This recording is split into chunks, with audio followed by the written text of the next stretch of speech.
a little new to doing. All right, now we are recording. We are recording. Thanks, everybody. We're going to go ahead and get started. If you have a question, just type it in the chat box. Both of us will be watching to see if you have a question, and we'll probably get to those at the end of the presentation. This session is about an hour, so you'll get one LEU for today. And after the presentation has ended, please stay logged in, and we'll be posting a link to a LEU request form. So if you need an LEU for this presentation, you'll want to make sure you fill out that form. If we have a global sound issue, we'll announce it in the chat box.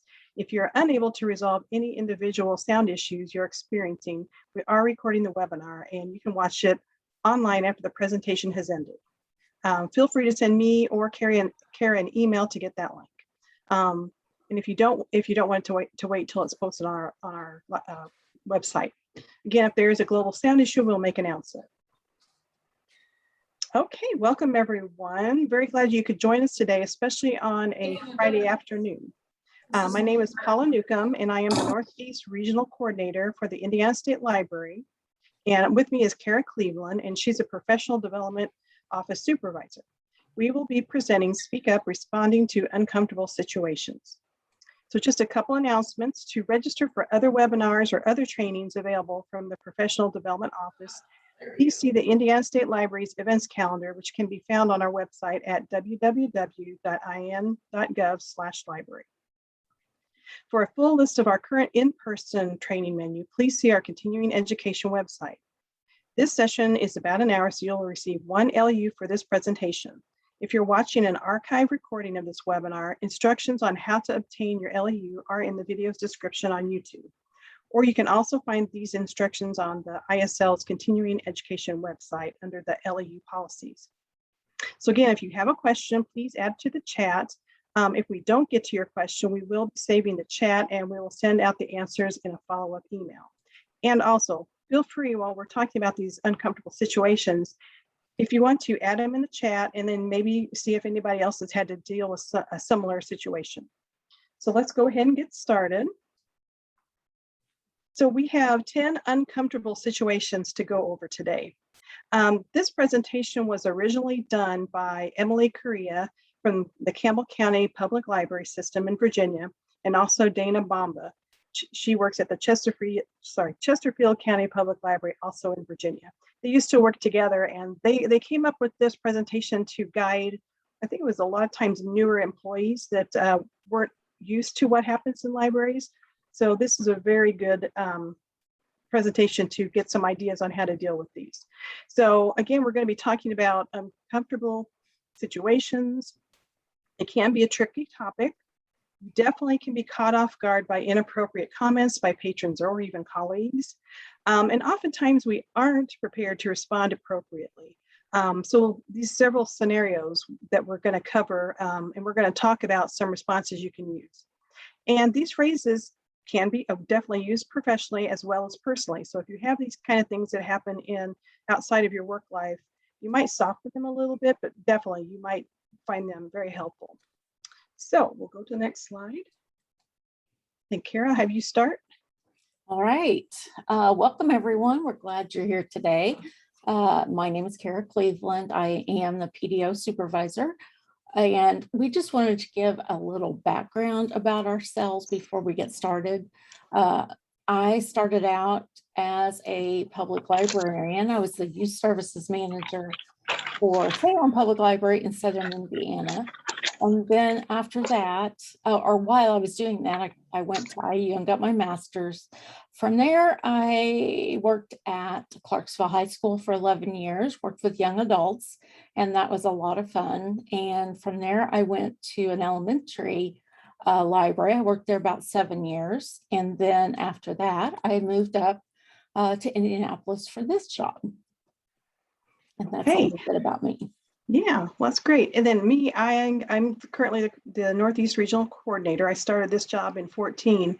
I got my master's at IU Bloomington a long time ago. After graduation, I moved to Akron, Ohio, and I worked at a big library there. I grew up on a farm. Actually, we both grew up on farms. So going to a big city was a lot different for me. It was a really good experience. I learned a lot. I worked at the downtown plus at a branch. I was the AV librarian and then the adult services librarian at the branch. The next job I had was at the Marion Public Library here in Marion. That's as close as I could get to Southern Indiana at the time, down to my hometown down there.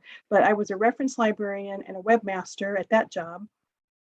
And then my husband and I decided to try something different. We moved up to Northwest Indiana for a time, and I was at the Crown Point Public Library, and where I was head of youth services. So I've had a lot of varied experience, so I got lots of stories to tell.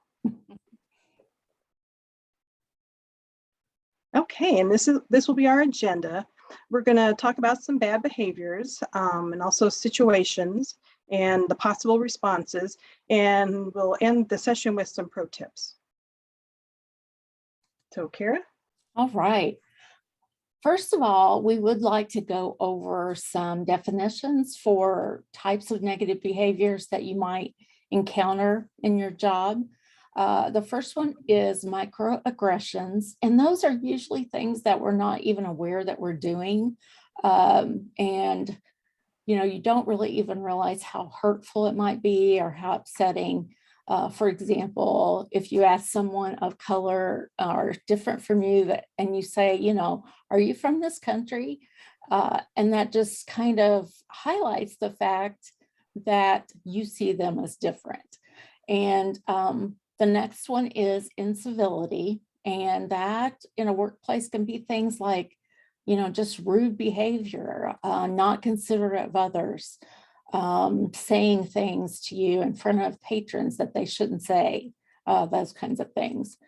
And then, of course, workplace bullying. And that's probably in the news a lot more than the other things that we've mentioned so far. The other thing that I should say is these are kind of in order of least to most. So bullying is something that is repeated. It's persistent aggression or hostile antisocial behavior towards another person. And then mobbing is when, let's just say, for example, everyone in your library kind of gangs up on this other person or leaves them out.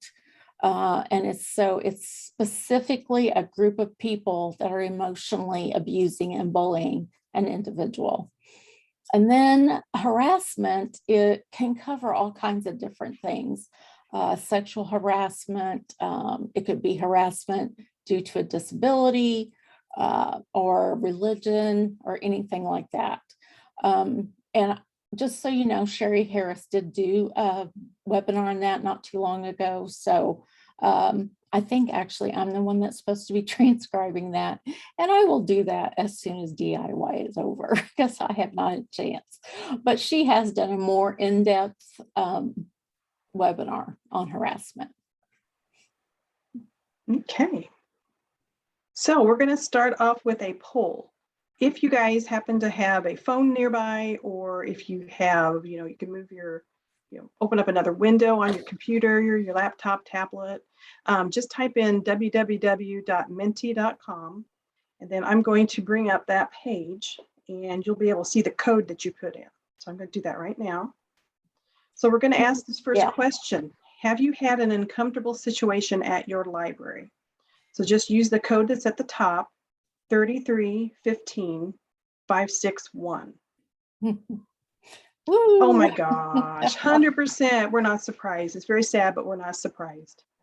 Okay, so now to the, there's a few that say no. That's good too. That's awfully good. Yes, that's very good. We'll wait for a minute. Yeah, it was surprising to see the 100 pop up so quick. I'm like, oh my goodness. Have to wait for everybody to get into the site. Yeah.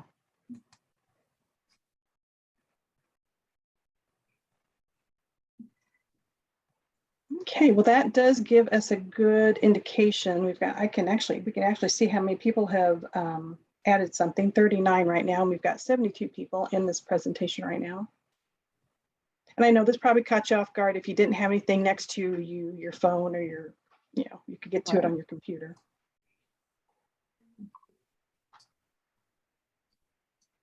Well, we're going to put the next one up in a second, or pretty soon. The next one's going to be describe the situation and try to do it in as few words as you can. We're going to see how it shows up on the screen. Like if someone says, someone yelled at me, and then 2 or 3 people yelled at me, then, you know, other people had that situation, then it's going to show up bigger on the screen, I think is how we did it. So let's go ahead to the next one. This is probably, I'm not sure. Let's see if it turns that one off. And then if you can go to this one, let me know if there's a problem if you can't do that. So did it turn it off for everybody? Like open a new one? Yes. Okay.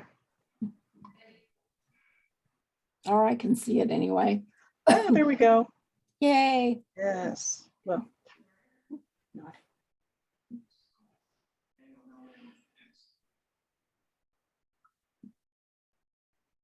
Wow.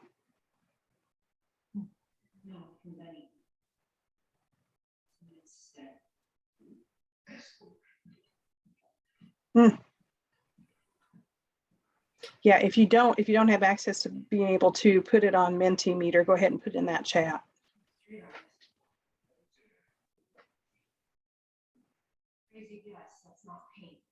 It's kind of hard seeing these all come up. Wow. Yeah.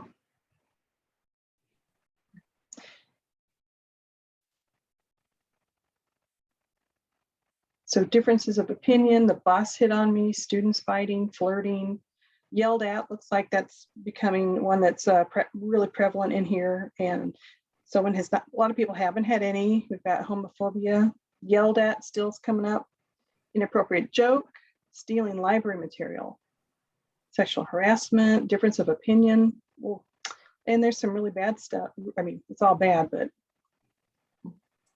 screaming, fighting, manager giving gifts.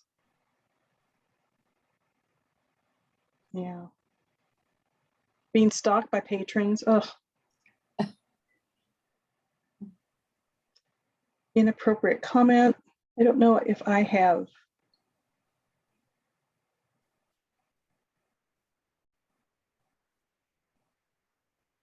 said some of these already, but aggressive, angry patron. Yep.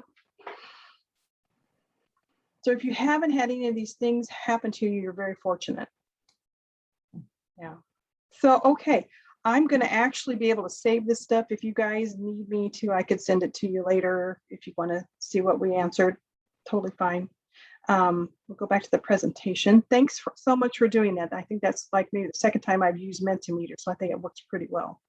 In our previous, in the keynote, another presenter used it for doing a quiz. That was really fun, that they were able to, he was asking like 5 questions and see who got to the top of the leaderboard. So if anyone else uses this kind of, you know, if you need this for presentations, I highly recommend this.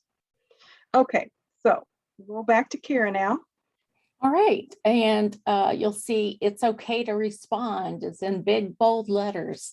And that is because we want to emphasize that it is important for you to stand up for yourself and your colleagues and even other patrons.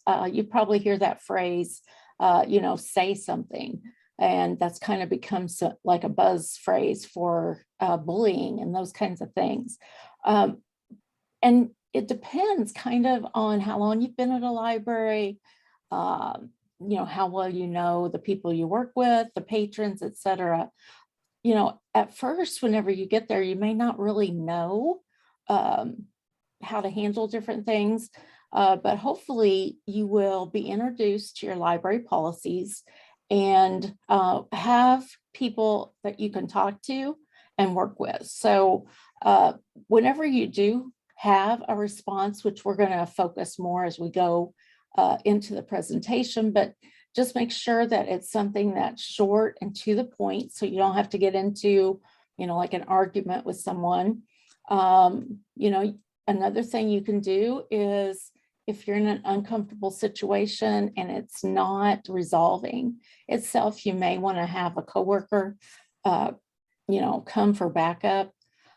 Also, just maintain respectful communication with the person that you're having a disagreement with, or whatever's happening.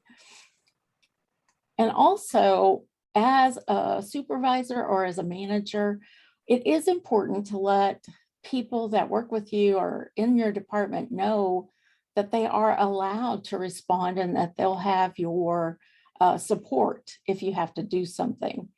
And I think, I do want to say too, that don't feel bad about asking your manager or supervisor for help. That's what they're there for. So use those people to help you out. Mm-hmm. And also definitely make sure that they validate with you, your supervisors, that you are allowed to respond and how maybe you can respond. Also, if you don't have a policy on one of these topics, make sure, if you think you need one, advocate to get that. And the Indiana State Library does have many samples of different types of policies that we can share with you, so you can make your own. Also, I thought about this. I was reading some of the articles that I've got at the end of the resource page.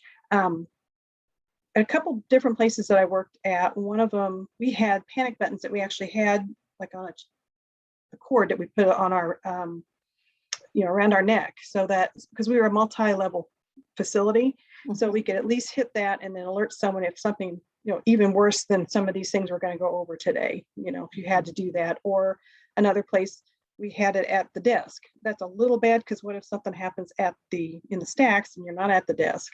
So you might think of that kind of things, those things as well. So, how can you protect your staff if you're working by yourself? So one of my trainings I went to, sometimes you got to make sure about those panic buttons. Say if it does like link into an emergency like a 911 or local call center, double check and make sure really where it is going. Say you are we're in Indiana, make sure it's not going out to Arizona and then coming back, because that could cause you a lot of valuable time. So just something to think about. Hopefully you won't have to, but okay. So now we're going to have the different situations, and Kara and I are going to go back and forth between the different situations and the responses. So also, if you want to, please discuss it in the chat as well. So first situation, a staff member is getting ready to leave for the day and notices a patron waiting by their car. It could be, maybe you know the person, but maybe you don't know the person. So that could definitely be a little bit not a good situation to be in and feel very uncomfortable. And again, if this does make you feel uncomfortable, make sure you ask a colleague to walk you to your car. I mean, when you're in the moment, that might be not possible, but definitely you probably have a cell phone with you. Definitely don't go into dark alleys or dark spots without somebody being with you. But one place I worked, at Akron, when we were in that big city, after we closed for the night, we'd actually all go together out as a group out to our cars. So everybody was accounted for, and you knew, everybody was safe. Also, if you need to, definitely call law enforcement if you need to. But make sure, clarify that with your manager, who you call, 911, or if you call a local non-emergency number if you need to call law enforcement. So it's definitely better to err on the side of caution. So, and make sure everybody's safe. Kara, you have anything else on that one? No, not really. Not that one. Okay. Can't think of anything. And this is just a sample. So again, just to emphasize that this is a sample policy, everyone should make sure that you familiarize yourself with your library's behavioral policies. One library I worked with, the director had us go over a policy a month so that we all were familiar with it, and we just kept up on it. And of course, if you do have changes in your policy, make sure all the staff knows about it. And you also probably would have this posted somewhere. I know people don't read signs. People can just go by a sign every day and not even read it. Right. Post it for your patrons to have it, probably on maybe your website, if on your door, wherever you need to put a policy. Mm-hmm. So. Yeah, another thing, you said something about if the policy changes, but another thing to keep in mind is staff changes too, and make sure that new staff are informed of the policies and maybe even of the particular issues at that library. Right. Yeah. So just another thing to think about. Mm-hmm. Okay, so I'll hand this back over to Kara. Okay, so a patron verbally or physically threatens another patron or a coworker. What can you do? Well, first of all, you have to make sure that there's no immediate danger. If it's immediate danger, then you would probably want to either signal a coworker or yourself. I mean, just pick up the phone and say, I'm calling law enforcement right now, or I'm calling the sheriff's office or whatever. But probably the best thing to do is kind of the first response would be to say something like, that behavior is not okay. I'm going to ask you to leave the library for the day, or whatever your policy is at your particular library, how to handle people that do not respond to the conduct policy or whatever. Another thing that's really important too is you never really know when someone comes in the library where they're coming from as far as personally. They may be having a horrible day, and you may just be the one person that was the straw that broke the camel's back, and you're the one that maybe they're taking it out on. So, try to keep that in mind, but not to the point that you don't stand up for yourself, because it doesn't really matter what's going on with them, if they're causing a problem and an issue, but it's just something to kind of keep in the back of your mind. And also another good thing to remember is to focus on the behavior and not on the person. So you're just calling out the behavior. And then of course, if it gets worse, or if it becomes a threat or safety concern, that's when you'd want to call either your security people on site or law enforcement. And when these kinds of things happen, it's really important to document this. So you might want to make sure that you have something in your patron policy or something that you can copy and keep there at the desk with you. So when something does happen, and after everything is calmed down and you can take a breath, then that would be the time to fill out that incident report. And that way you can kind of keep a paper trail. Are you having the same problem with the same patron over and over? Or, is it like maybe a personality conflict, between one coworker and a patron, or, anything like that. But when you have those incident reports, then you may be able to start seeing a pattern, and that may be something that you need to address. That made me think about one patron we had at one of my libraries that they were constantly playing one person off another person on the staff. You're the good librarian, so I come to you for help. Well, this one time, one of my coworkers went to, I think it was a local restaurant, and that person was at the table next door to them. They saw that person in action, how they dealt with the service staff at that restaurant, and they did the same thing to the service staff that they were doing to the people at the library. So, wow, some people just like to cause drama. Yeah. So, okay, the Sad next but true. situation, was I that? said sad but true. Yeah. So this one's an interesting one. A staff member walks in on someone in a compromising position, and it looked like we had some of that compromising position in the responses we got earlier. So, hope you've not had to experience this. And this was a real life situation that happened to one of the original presenters. So I am going to pretty much say what she said. So this is what happened to her. She was going into a room for a meeting, and there was a teen in the corner pleasuring himself. She was so caught off guard, and without assessing the situation, she said, "Oh, do you need a hand with something?" She walked out of the room very uncomfortable, and in the moment she was like, "All right, there's the door. I'm going to walk over there." And she was totally caught off guard. Yeah. So that never happens to you. So what you'll need to do is make sure that you tell them that behavior is not okay. I'm going to ask you to leave for the library for the day. And that behavior is not okay. You can't do that. Don't do that in public, of course. And, and if it's in a repeating offense, you can call law enforcement. because basically it is harassment doing something like this in the public.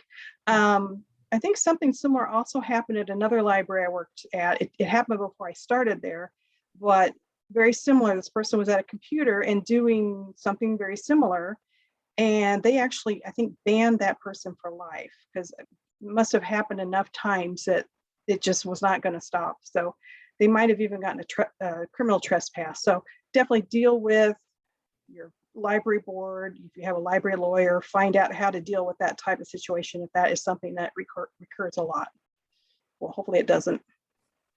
Okay. And I can't imagine how uncomfortable you would feel, to come. Well, I can't imagine. I can't imagine, but it's just too bad that you do have to deal with that sometimes. Right. And also, like I'm looking in the chat, at this particular library, they were all on one floor, and they did have computers that were kind of interspersed with that around the library. And this could have, I think it was pretty close to the kids department. So that's definitely another concern. Right. So yeah, very unfortunate. All right, we'll go to our next one for Kara. All right. You have a patron that comes and asks you for contact information, either of a patron, another patron, or even a coworker. This happens probably more than you think. People think you're the library. You give out all kinds of information and they expect you to give them that kind of information as well. And of course, already know, but we'll just review that is against the ALA, Library Bill of Rights, and usually the library will have a confidentiality policy in place where you will not reveal the identity or record of use of any borrower to any requester. And I think I've even heard, and this isn't exactly the same thing, but I've even heard of like court cases where the police might come to the circulation desk and ask for a record of someone, and you are not actually supposed to give them that record of their checkouts or whatever, or any kind of information like that. So basically, it's just, it's just protecting everybody's privacy. And you don't want to, if you would accidentally give something out, some kind of information that would end up hurting someone, you just don't want to go there. You don't want to do that. So make sure that you do not pass that on. There are ways to handle it. You could say, unfortunately, we can't, give out patron information due to our confidentiality policy. Or you can say, is there something I can help you with? And then the other thing that you could do is if you could just say, if you want to, you can give me your contact information and I will make sure and leave a message for them that you were trying to get in touch with them. That way you're not exchanging information as far as a patron or coworker. Mm-hmm. Yeah, because you just don't know, even though it could be a small town or small community, right, and it's a neighbor, you really don't know. You probably don't know what the situation is between the two people. Mm-hmm. So you just don't know what their intentions are. So. Okay, our next one. A patron is watching obscene material on the library computer, or this is kind of two different situations. A patron is upset that another patron is viewing certain content, even though that content is not obscene and or pornographic. I did have this happen in the second situation. We probably all have had something happen similar to the first one, but even if someone say is looking at people in bathing suits or highly suggestive art or nude sculptures, it is definitely a fine line to follow, or to what to do with these things. But there's a couple of different ways you can deal with it. If they did, again, back to the pornography thing, if something came up on their screen, one way to do it was maybe bring a staff member with you, walk up to that person and say, excuse me, I'm going to need you to turn that off. This kind of usage or content is against our usage policy. Now, another response, if you happen to have something like Cassie, hopefully, some of you probably do have Cassie on your computers. It's where people can sign up to use the computer, so they use a username and a login to get into the computer sessions. usually regulates how long you're on the computers, how many times a day you're on the computer. So each library sets that up themselves. But oftentimes when they log into that, there will probably be like a message that comes up saying, you agree to our user agreement. You can't look at certain things. And it could be to the point where people they're so used to that coming up, they don't even read it. So, and there also could be problems with, did someone do that accidentally? That could be something, and they might be very embarrassed that came up on their screen as well. But you could, even with the CASI system, you could send that patron a message saying the images you're viewing violates the library's acceptable internet use policy that we have outlined on our login screen. And it'll say your session will be terminated. You can't use these computers for the rest of the day.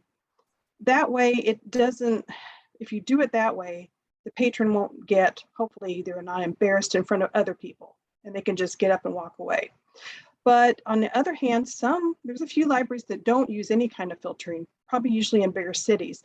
But if you do see something like that, you could redirect them to a more private computer and, again, try to say as discreetly as you can, I'm sorry, that's bothering people. You might go to another location. Can you move over to another computer? On the other thing with a patron being upset about what they're viewing, again, all of this it's so subjective for all of us is what our boundaries are. But at least you could tell the patron that our computers are filtered if we have filtering systems against obscene or pornographic pictures. You don't have to go into much more detail than that. But now, if you do have someone that wants to push the issue some more, if you're not the supervisor, you can get your supervisor involved, your director involved. At least, even if the person, you're not saying that other person can't view that, at least the person who's complaining had their viewpoint listened to. So hopefully that helps. I don't know if anybody else has had that happen at their libraries as well. Anything else you'd want to add with that, Kira? No, the only thing, I think I told you the story is, working at the high school, we had a computer lab and, there were many times I walked in and, people would have things up that they shouldn't be viewing. And one thing that I seemed to work and wasn't quite as confrontational is I would go up to them and say, I'm not sure you're aware, but we have a rule against this. And you kind of take the responsibility onto yourself, like you're, letting them know that we have this rule. You may not have known this, but now that this is the behavior that we expect from here out or whatever. And it just seemed like whenever I handled things like that with high school students, that it didn't become quite so confrontational. That's a good point. Okay, next situation, Kara. All right. Well, this one is kind of related to the one that we were just talking about. If someone is staring at the computer next to them and they are, it's not just like a quick glance, like they're just sitting there watching what someone else is doing, and that makes that patron uncomfortable. They're probably gonna come and say something to you. And I've also heard other stories. I think you actually, Paula, were talking about having, patrons that would come in and just, sit there and stare at one certain, person that works there at the library or whatever. And, that would be that's really scary. When something like that happens, you feel threatened. And then whenever, let's say they are staring at your computer, it could be things like, a lot of people are doing their taxes on the computer. Maybe they came in to do their taxes and they have, important information that they're typing in, like their social security number or whatever.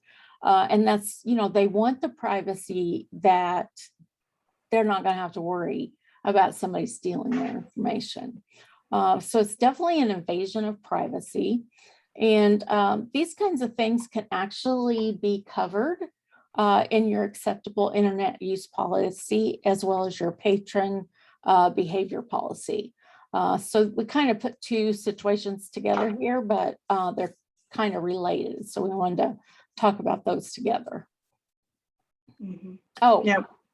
And I didn't say, but of course you guys can read, that was just a response of what you might say to the patron that's staring, ask them if they need help with something. Right. And now that second response of someone staring at you or staring at another patron, that definitely makes people uncomfortable, definitely. And that happened to me earlier on in my career. And it was so strange. It seems like everywhere I would move, the eyes would follow. I don't understand how that happened. I was a little bit protected before the big card catalog went away. But I didn't, at the time, I didn't know how to respond. And I don't know if we even had really any policies on how to deal with that. So, I would bring up, ask we had maintenance people during the daytime, and I'd ask them to come up and just hang out for a little bit. Or, if you're able to have a security guard there, that's also really, really good to have that backup. Early on in my career, I probably wouldn't have been comfortable going up to that person and say, "Can I help you? Is there something I can help you with?" Or, I see you're staring at me. I mean, right. Yeah. I'd even, what would we do now? I guess, bring another coworker with you to go ask that person, or if you're going to clean up books around that area and say, "Do you need help with something?" That might help break the ice. Or right. So again, it's just situations. Sometimes there's even more situations we don't know how to handle sometimes. Right. All right, our next one. A patron or coworker makes an inappropriate joke or statement that makes you feel uncomfortable. And again, this happens all the time, and it's a very personal thing. Again, your boundaries, what is uncomfortable to you may not be uncomfortable to someone else. So just go ahead and say that comment is inappropriate. It makes me feel uncomfortable. If this behavior continues, I might have to have someone else assisting you. There was a really good book that they mentioned in the original presentation. It's called Crucial Conversations by Carrie Patterson, Joseph Grenny, Ron McMillan, and Al Switzler. And it's in our resources at the end of the presentation. But the original presenters really recommend this book because it sets you up for success on how to handle these types of conversations with others by using I feel statements, like your comment makes me feel uncomfortable. And hopefully that'll spark something in the other person's head, like, "Oh, maybe I didn't intend that. So sorry." And then hopefully you can move on. But also in that book, they had a formula. Let me go ahead and put that up on the screen. I feel an emotion, whatever that emotion is, when you do an action, whatever that action was, because it makes me feel blank. So it's very impactful for both personally and professionally. So hopefully that also would at least lead to more understanding to that other person who's causing. Yeah. Okay. Yeah. All right. So anything else on that, Kara? No, the only thing I was thinking is that, as we go through and we talk about some of these responses and this formula, these kinds of things are not things that come naturally as far as responding to patrons in these difficult situations. And I feel like probably the best way to get more comfortable is to, first of all, make sure you know what your library policies are and what they say, and what any kind of consequences might be in your situation for patrons or coworkers, either one. And then also just the practice of, thinking. Let's say you have a situation that happens and, you aren't happy with the way you handled it. Maybe think to yourself, how do I wish I would have handled that? Or how should I have handled that? And then practice with somebody, even practice in the mirror until you get comfortable with saying some of these things, because it doesn't come natural. I feel like most people are non-confrontational. I don't think we want to go to work and have a confrontation. And a lot of times we just aren't prepared. We aren't prepared with knowing what we should do in a certain circumstance, or we just aren't prepared in knowing what we should say and what we could say. And it almost, I do think probably the shorter and more to the point that you can be, it's almost like, you get it over with, like you just put it out there and that's it. You don't even have to follow up with what they say. And a lot of times, like you said, people just aren't aware of things that they're doing, and maybe just bringing it to their attention will help the situation. Mm-hmm. Yep. Okay. This is to Kara. Okay. Okay. I hate to say this, but I'm sure a lot of you have probably experienced this. It's probably kind of common. A patron or a coworker raises their voice to you. And this kind of goes back to those definitions that I talked about in the beginning, bullying and things like that. If someone is yelling at you, I would consider that bullying. And I do think that is something that, if it is very bad, that you definitely want to have someone there to support you or to back you up, and to say things in a short, to the point way. And one way you can do this too, if someone's yelling at you, and you may have already heard this, but do not raise your voice at them. Instead of raising your voice, lower your voice to where they have to stop yelling to actually hear you. I mean, just bring it down. And sometimes just doing that, keeping your voice very calm and at a lower, volume, will do a lot just to help calm that person down. So try not to, just try not to get too much into the situation yourself, kind of maybe take a little bit of a step back, even in, and that maybe not just physically, but in your mind, maybe stop for a second, take a deep breath, say you can do this to yourself, and then say some of those responses that we've been talking about. Things like, I'd be glad to discuss this with you if you can lower your voice. Or I'd really like to help you, but I can't help you when you're yelling at me. And those are those things that I think come easier with practice. And then, of course, these things are covered, or they should be covered in your behavior and a harassment policy for your library. So you have that to fall back on. Mm-hmm. I also thought about something else. We said earlier, maybe practice something like this at a staff day, role play, just to so you can get more comfortable with your responses.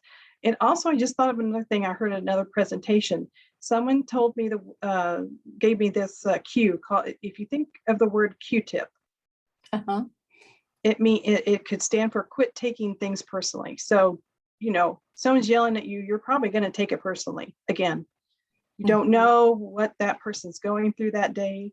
If something else happened to them, again, I guess we kind of cover that in another slide.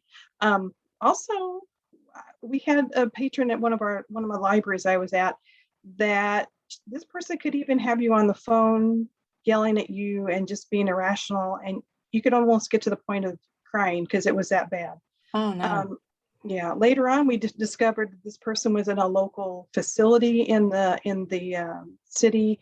They had mental problems. I think they had schizophrenia. So just make sure you have a policy on how to deal with those types of situations. So, and it was one that recurred a lot. So I do think this is another one of those, because it is pretty common, that you would want to keep an incident report and see if there's any kind of pattern or anything that you can learn, about that person that might help you next time. But if they're constantly doing it, then that will probably take you in a different direction. That will take you in a direction where that person has to have some kind of consequences. Right.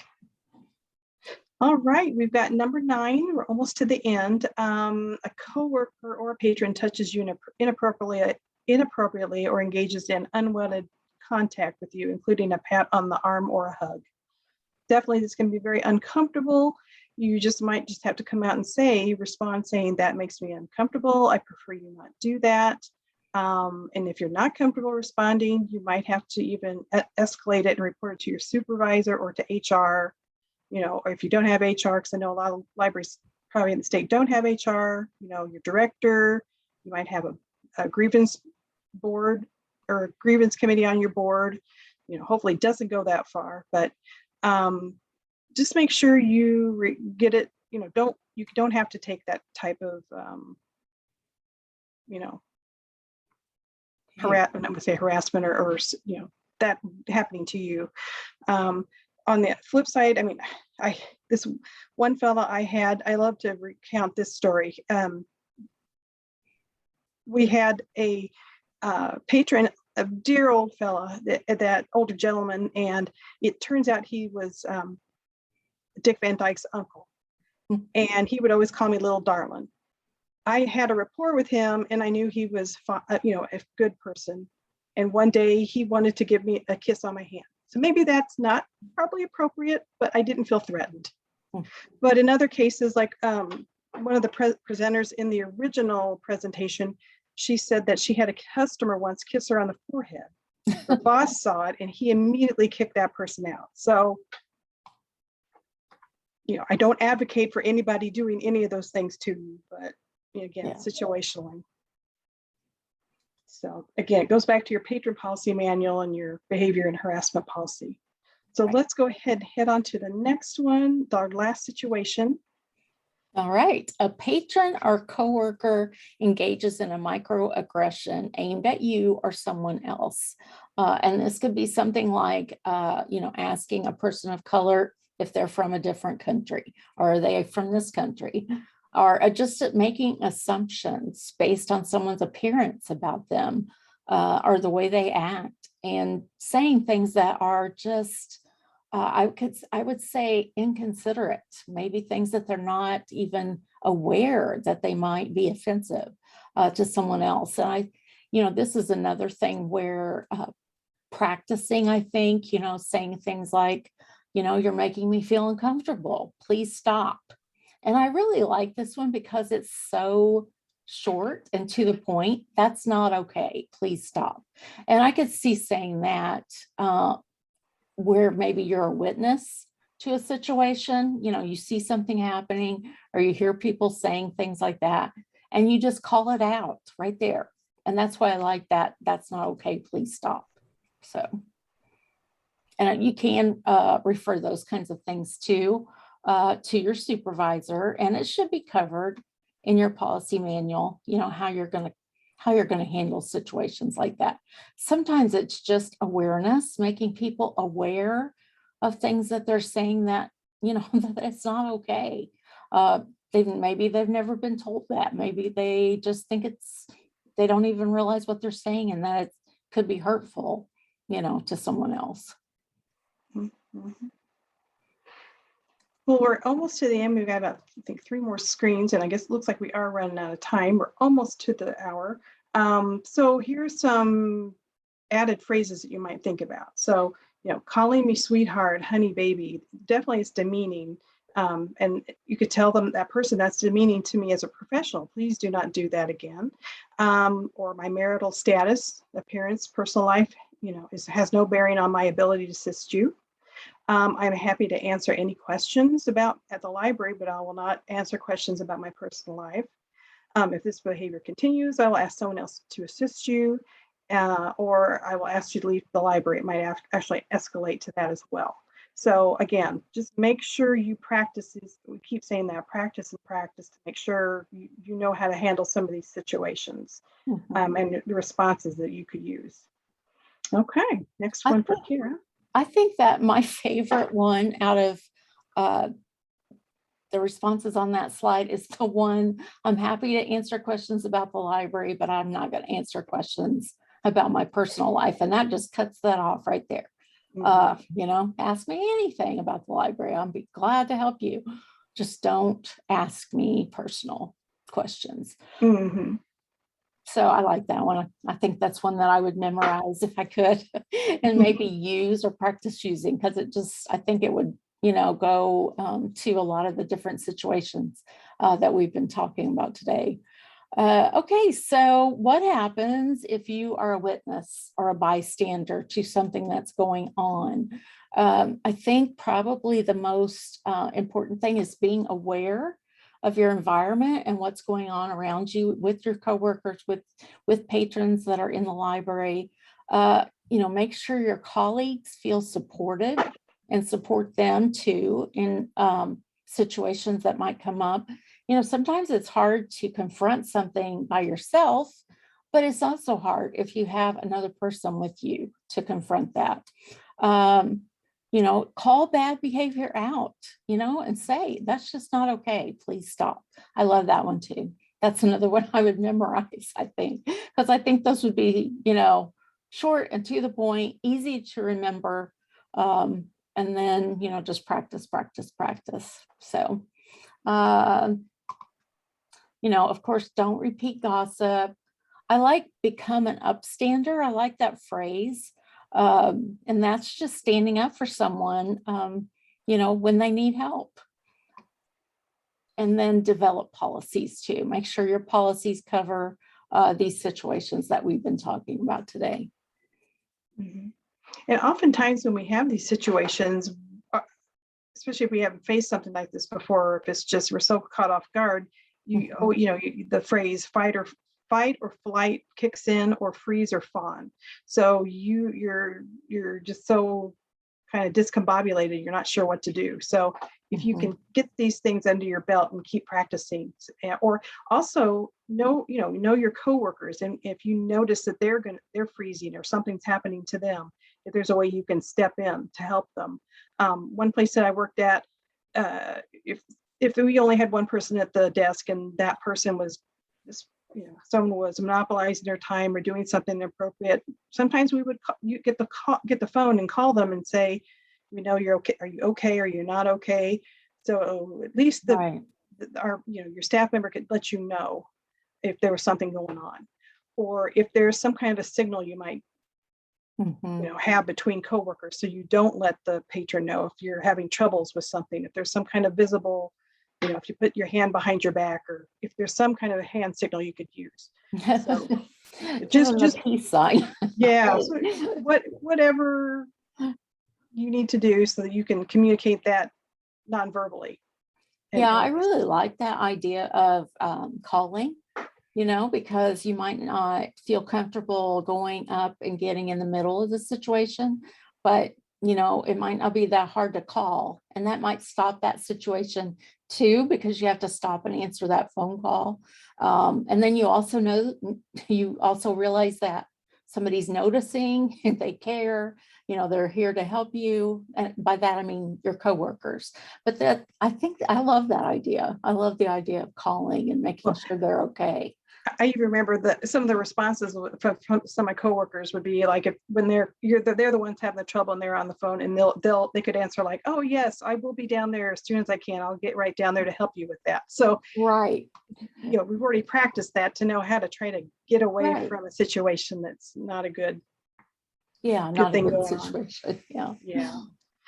All right, well, we'll go here to final tips. Definitely, if you get a hold of the book, Crucial Conversations, will give you some really good ideas on how to navigate these situations.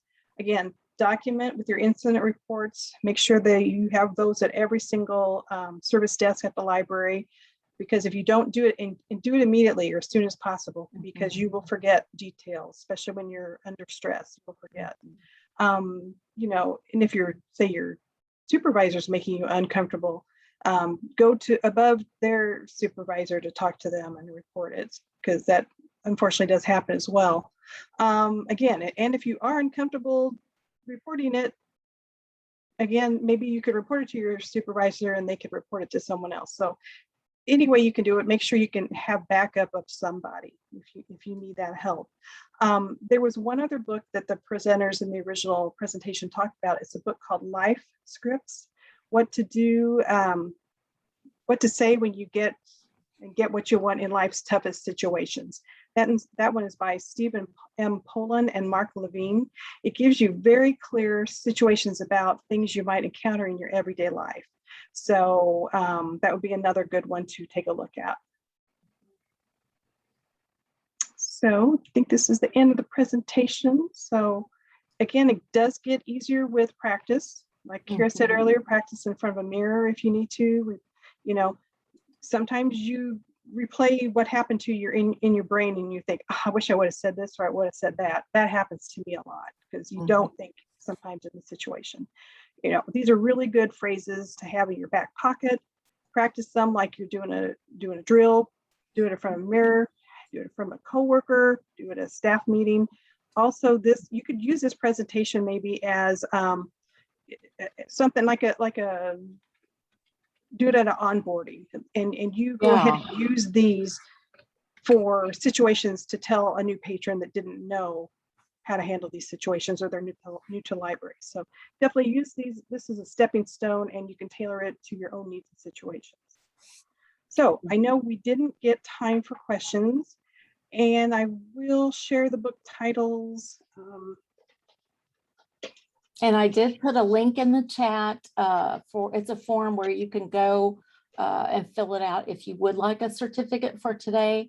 And that way we will be sending out those certificates next week. Yeah, I think we probably did have some questions. Let me see. Okay. I know we're probably not going to be able to get up to all of them. Let's see. Do you have any suggestions on how to handle a situation in which a patron reacting to another patron or a colleague reacting to a patron is acting out a trauma response because either the patron or colleague has experienced something difficult in the past? Ooh, that's a tough one. I'm thinking. I would say try to be as calm as possible in the situation.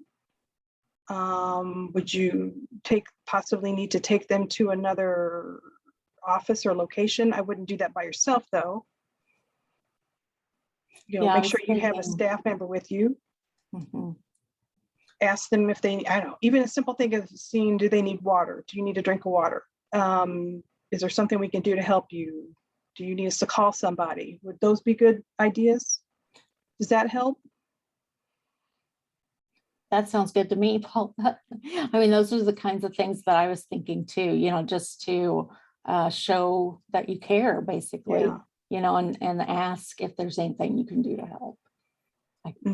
It would, and it kind of depends on the situation, of course. So, you know, you sometimes have to decide, you know, with the information that you have at the time, you do the best you can, you know, with that information. So you've got about 2 more minutes, and I think this is going to just cut right off. So if we cut off, very sorry about that. If we haven't got your question answered, we are going to copy the chat and we'll get that, you know, think about it and give you the answers and a follow-up.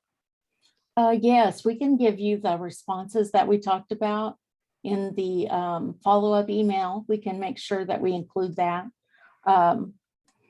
And if you have any special requests, you can even put that on the LEU certificate. I think there might be a place that you could maybe squeeze in a question or something. Yeah. I'm just trying to read and make sure there's nothing that we have totally missed. Oh, sorry. Here's our, I know I'm going to put this up for a minute and then I'm probably going to put up the other one for, well, these are the resources. Sorry about that. We weren't sure how long. We even cut this down a little bit from the original one. So there's some of the resources we use. So maybe take a screenshot, but like Kira said, we'll send this out later so you'll have this. All right, I'm putting in the link to the form again, real quick, for those of you that are maybe didn't get it the first time, that you can go ahead and request a certificate. If you have any questions, or maybe we just glossed over something that you wish we would have spent more time on, feel free to reach out to myself or Paula.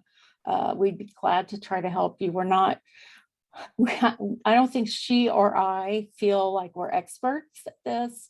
We're just trying to share situations and responses of things that, you know, could help you out in your job.